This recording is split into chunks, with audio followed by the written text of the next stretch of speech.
Across the sweep of ages, humanity has lifted its eyes to the inky cloak of night, entranced by the silent riddles twinkling in the stars.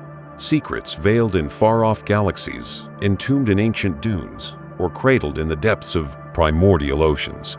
Our hearts have ached to unravel not only the heavens' mysteries, but the hidden truths of our own earth.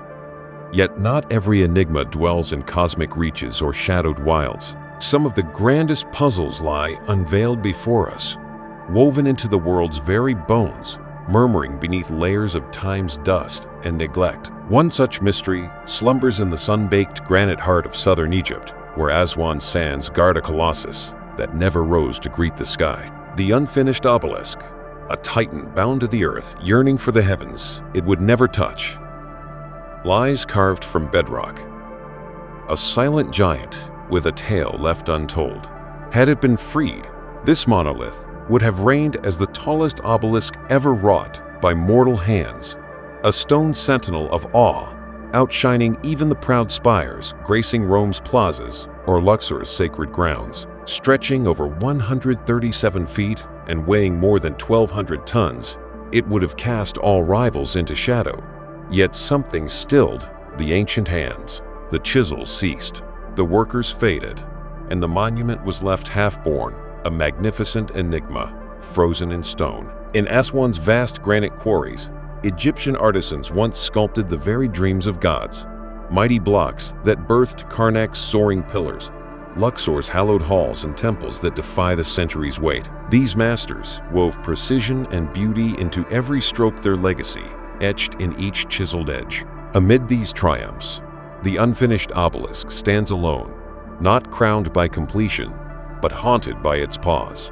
Its story is not of victory, but of a sudden hush. Scholars tie its birth to Queen Hatshepsut, the bold and visionary female pharaoh of the 15th century before Common Era, whose reign sparked a golden age of monumental wonders. Yet this obelisk, perhaps her boldest dream, never broke free from its rocky cradle. Why, the simplest tale points to a fatal flaw, a great crack that snaked through the stone as artisans carved. For a people wed to perfection, such a blemish would have been a death knell, dooming the project to abandonment. But is this the full truth? The Egyptians were no strangers to stone's imperfections. With cunning and grace, they often danced around flaws, weaving them into their designs, or reshaping their plans mid-labor.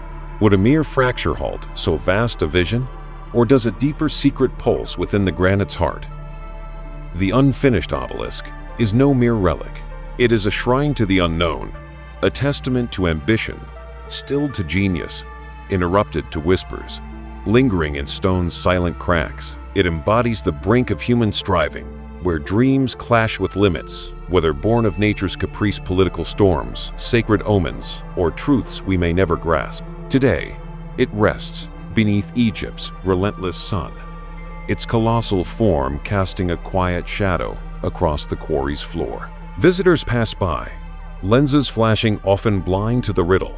They tread upon a monument, not to what was achieved, but to what might have been. Its true power lies not in towering height, but in its muted voice, not in its finish, but in its pause. It beckons us to ponder not only ancient Egypt, but our own souls, how we chase glory, how we face defeat, and what echoes we leave in time's vast hall. Some whisper of ancient curses of divine voices that silence the chisels mid-strike. The Egyptians, deeply entwined with their pantheon of gods, saw omens in every crack, every shifting shadow. To them, the world pulsed with sacred signs. A sudden fracture in the stone may not have been seen as mere misfortune, but as a heavenly pronouncement, a celestial warning to abandon the endeavor.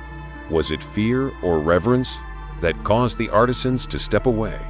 Could the gods themselves have stilled their hands, bidding them to leave this monument incomplete, frozen forever as a riddle for future generations? Others believe the ambition of the obelisk itself was its undoing, that its scale, unmatched in all of Egypt, was simply too vast, even for the unparalleled mastery of ancient engineers.